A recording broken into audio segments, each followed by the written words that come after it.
Oburu Oginga demands fair treatment for his party. Senior politician Oburu Oginga has spoken strongly about the position of his party in national politics, saying it deserves respect and a fair share in government decisions.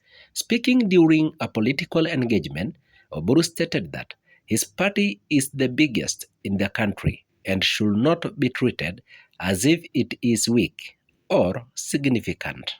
Our party is the biggest party in the country, and we cannot be given peanuts. We must get our fair share, Oburu said. His remarks reflect growing dissatisfaction among party members who feel that their influence and support are not being matched with fair recognition and benefits. ABK Online Updates News. Subscribe for more information.